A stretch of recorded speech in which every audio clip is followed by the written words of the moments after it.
My story was perfect. Perfect, cancer-free parents who called several times a week, tipsy on wine or each other's company. Perfect, spontaneous, multilingual, 6'3" boyfriend who worked in the ER and knew how to make coq au vin. Perfect, shabby chic apartment in Queens.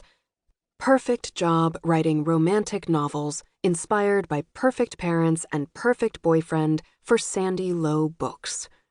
Perfect life. But it was just a story, and when one gaping plot hole appeared, the whole thing unraveled. That's how stories work. Now, at 29, I was miserable, broke, semi-homeless, very single, and pulling up to a gorgeous lake house whose very existence nauseated me. Grandly romanticizing my life had stopped serving me, but my fatal flaw was still riding shotgun in my dinged-up Kia Soul, narrating things as they happened. January Andrews stared out the car window at the angry lake beating up on the dusky shore. She tried to convince herself that coming here hadn't been a mistake. It was definitely a mistake, but I had no better option. You didn't turn down free lodging when you were broke. I parked on the street and stared up at the oversized cottage's facade, its gleaming windows and fairy tale of a porch, the shaggy beach grass dancing in the warm breeze.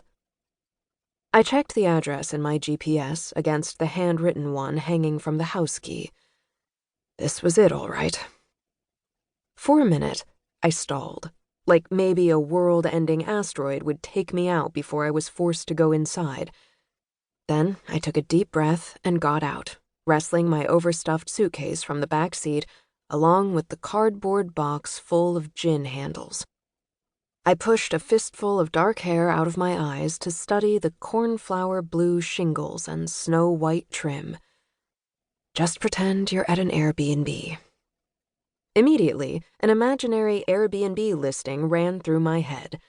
3-bedroom, 3-bath lakeside cottage brimming with charm and proof your father was an asshole and your life has been a lie. I started up the steps cut into the grassy hillside, blood rushing through my ears like fire hoses and legs wobbling, anticipating the moment the hell mouth would open and the world would drop out from under me. That already happened, last year, and it didn't kill you, so neither will this. On the porch, every sensation in my body heightened. The tingling in my face, the twist in my stomach, the sweat prickling along my neck. I balanced the box of gin against my hip and slipped the key into the lock, a part of me hoping it would jam, that all this would turn out to be an elaborate practical joke Dad had set up for us before he died. Or, better yet, he wasn't actually dead. He'd jump out from behind the bushes and scream, "Gotcha! You didn't really think I had a secret second life, did you?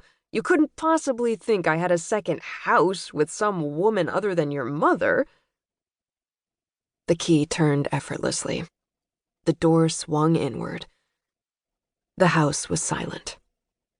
An ache went through me, the same one I'd felt at least once a day since I got Mom's call about the stroke and heard her sob those words, "He's gone, Janie." No Dad. Not here, not anywhere. And then the second pain, the knife twisting.